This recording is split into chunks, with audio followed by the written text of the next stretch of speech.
وَوَصَّيْنَا الْإِنسَانَ بِوَالِدَيْهِ حَمَلَتْهُ أُمُّهُ وَهْنًا عَلَى وَهْنٍ وَفِصَالُهُ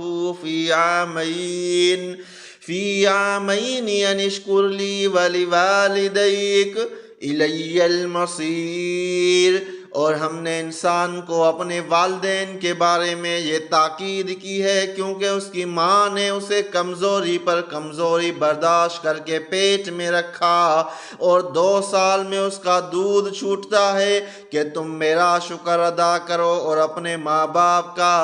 میرے پاس ہی تمہیں لوٹ کر آنا ہے۔ وَإِن جَاهَدَاكَ عَلَىٰ أَن تُشْرِكَ بِي مَا لَيْسَ لَكَ بِهِ عِلْمٌ فَلَا تُطِعْهُمَا وَصَاحِبْهُمَا فِي الدُّنْيَا مَعْرُوفًا وَاتَّبِعْ سَبِيلَ مَنْ أَنَابَ إِلَيَّ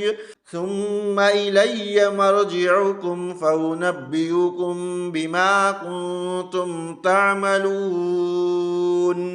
اور اگر وہ تم پر یہ زور ڈالیں کہ تم میرے ساتھ کسی کو خدائی میں شریک قرار دو جس کی تمہارے پاس کوئی دلیل نہیں، تو ان کی بات مت مانو اور دنیا میں ان کے ساتھ بھلائی سے رہو، اور ایسے شخص کا راستہ اپناؤ جس نے مجھ سے لو لگا رکھی ہو۔ پھر تم سب کو میرے پاس لوٹ کر آنا ہے، اس وقت میں تمہیں بتاؤں گا کہ تم کیا کرتے رہے ہو۔